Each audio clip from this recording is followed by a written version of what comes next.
les épisodes, si vous ne les avez pas écoutés, à retrouver évidemment sur vos plateformes de podcast. La revue de presse d'Europe 1, signée ce jour Pierre de Villeneuve. Pierre, la colère des agriculteurs envahit les titres de la presse ce matin.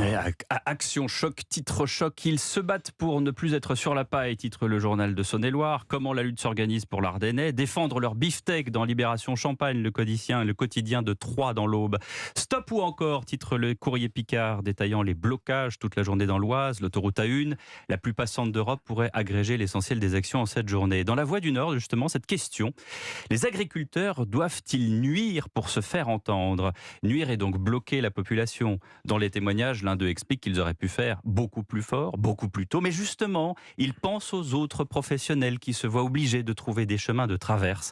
Pas toujours facile au volant d'un 44 tonnes. L'heure des réponses pour les dernières nouvelles d'Alsace, qui ouvrent la brèche sur les possibles effets sur les futures élections européennes, les critiques adressées au pacte vert. Et à Bruxelles, renforce la possibilité d'un basculement du Parlement européen vers une majorité alliant conservateurs et nationalistes. Et en effet, le Parisien note qu'historiquement, les agriculteurs votent à droite, mais le RN perce de plus en plus. Le monde agricole représente 6 à 8% du corps électoral. La participation est toujours très forte, 95%. Quand ils ne votent pas, c'est qu'ils ont dû se casser une jambe, illustre Christiane Lambert, l'ancienne et emblématique présidente de la FNSEA.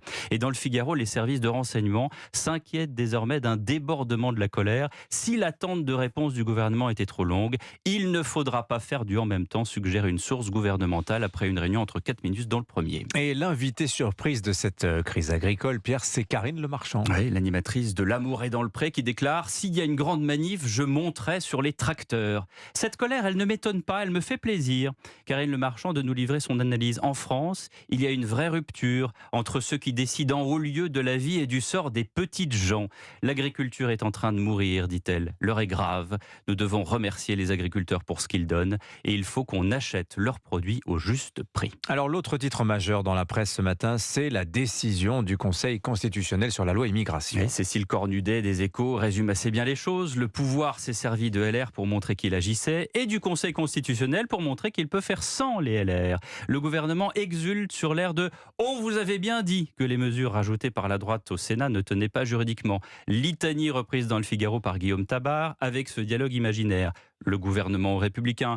Je vous l'avais bien dit que vos ajouts à notre texte ne tenaient pas la route. Les LR. On vous l'avait bien dit qu'il fallait réviser la Constitution. Et la gauche. On vous l'avait bien dit que cette alliance de la honte était contraire aux lois de la République. Tout le monde s'engueule, donc, sauf Gérald Darmanin, le ministre de l'Intérieur, qui se réjouit que le Conseil ait validé la totalité de ce qui était dans sa copie initiale. Ce qui fait que Darmanin se réjouit aussi ce matin dans les Échos de la hausse des expulsions en 2023. 4 686 délinquants étrangers expulsés, plus 30% de hausse. Oui, mais sans compter les 323 260 premiers titres de séjour accordés. Un record, note le journal Les Échos, et pas que Les Échos. Au Figaro, Jean-Marc Leclerc a fait non seulement les comptes, mais aussi le portrait de ces nouveaux immigrés. Pour la moitié, ils viennent rejoindre leur famille. Les 2 tiers viennent d'Afrique, moitié Maghreb, moitié le reste de l'Afrique. Et s'il y a des améliorations sur l'apprentissage du français à l'oral comme à l'écrit, 1 sur 5 est incapable de faire l'exercice demandé. 1 tiers n'a aucun diplôme.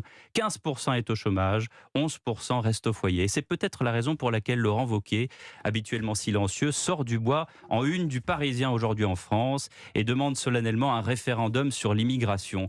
Le président d'Auvergne-Rhône-Alpes dénonce la comédie de l'impuissance. Peu à peu s'est installé dans notre pays un coup d'État contre l'État de droit, dit-il. Les cours suprêmes censurent des pans entiers de législation votée par les représentants du peuple. C'est le dévoiement de notre démocratie. Et fin de citation. Et pendant ce temps, le président de la République, lui, est en Inde. Oui, à donc 6600 km de la colère des paysans et du fiasco sur l'immigration.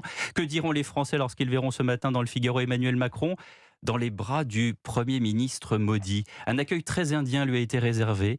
10 éléphants sont alignés à sa droite, tandis que des musiciens entament un concert de tambours et de cymbales. Magnifique. Le président prend le temps d'apprécier, avance d'un palan sur le tapis rouge cerné de fleurs. Et à une jeune femme qui lui demande comment il fait pour rester en forme, il déclare tout sourire « Parce que j'aime ce que je fais ».